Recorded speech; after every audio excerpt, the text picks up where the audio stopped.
महाराष्ट्र नवनिर्माण सेना के अध्यक्ष राज ठाकरे ने शिवसेना यूबीटी प्रमुख उद्धव ठाकरे की जमकर आलोचना की है। उन्होंने कहा कि सभी ने उद्धव ठाकरे की वजह से शिवसेना छोड़ी है। जो शिवसेना छोड़कर गए वो गद्दार नहीं है, असली गद्दार उद्धव ठाकरे हैं। महाराष्ट्र में आज की राजनीतिक स्थिति के लिए उद्धव ठाकरे ही जिम्मेदार हैं।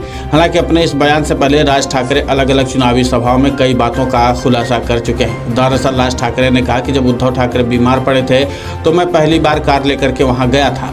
जब मैं अलीबाग में था, बाला साहब का मुझे फ़ोन आया और मैं यही कहा मैं जा रहा हूँ।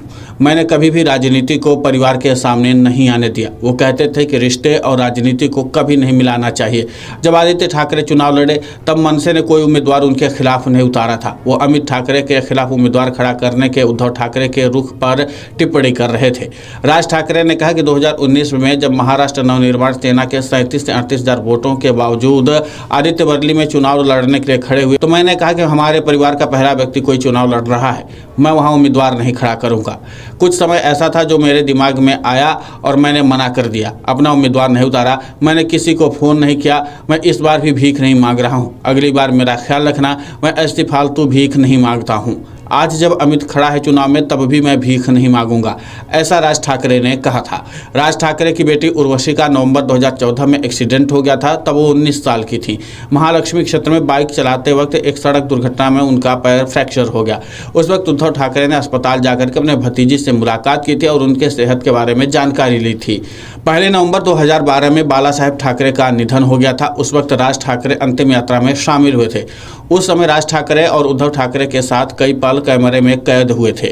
इस बीच अमित ठाकरे की उम्मीदवारी के दौरान मनसे नगर सेवक पर शिवसेना का गुस्सा, उद्धव ठाकरे की ओर से अपने भाषण में राज की निंदा करना, राज ठाकरे की ओर से गठबंधन के लिए हाथ बढ़ाने के बावजूद उद्धव दादू की ओर से हाथ न बढ़ाना रिश्तों में दरार पैदा कर गया। हालांकि राज ठाकरे ने कहा कि मैं हमेशा से अपना आदर चाहता था और मैं कुछ नहीं चाहता था। मुझे केवल और केवल अपमान मिला। शिवसेना छोड़ने से पहले मैं बाला साहेब ठाकरे से मिलना चाहता था। मैं बहुत भावुक था और दुखी था।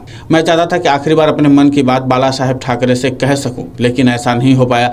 आज भी मुझे वो दिन याद आता है तो मेरी आंखें भर आती हैं। उस दिन मैं रो रहा था जब मैं शिवसेना छोड़ने का ऐलान किया था तो सभी लोग चौंक गए थे, लेकिन मेरे लिए इसके अलावा कोई और जरिया नहीं बचा था। राज ठाकरे शिवसेना छोड़ने की कगार पर थे तब उन्होंने उद्धव ठाकरे से बाला साहेब ठाकरे से मिलने की इजाज़त मांगी थी, लेकिन जानकारी के मुताबिक उद्धव ठाकरे ने उन्हें बाला साहेब से मिलने नहीं दिया।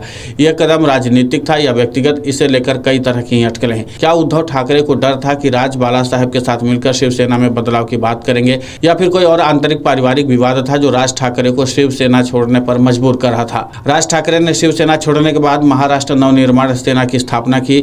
उनके नेतृत्व में पार्टी ने कुछ समय तक राज्य की राजनीति में अहम भूमिका निभाई, लेकिन धीरे धीरे इसका प्रभाव कम होता गया। राज ठाकरे ने शिवसेना छोड़ने के बाद महाराष्ट्र नवनिर्माण सेना की स्थापना की थी।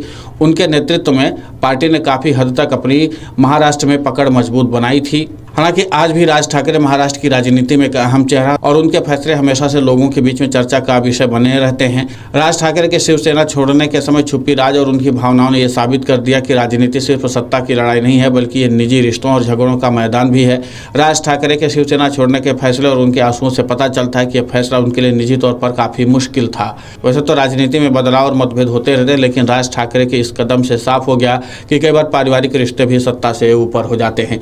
हालांकि राज ठाकरे ने और कई बड़े बड़े जो खुलासे किए हैं, अब उसके बाद देखना ये होगा कि महाराष्ट्र की राजनीति पर इसका कितना असर पड़ता है, क्योंकि राज ठाकरे ने कई अहम बातों का जवाब दिया है जिनका लंबे समय से लोग इंतजार कर रहे थे। हमारे चैनल को अभी सब्सक्राइब करें और बेल आइकन दबाना न भूलें। धन्यवाद।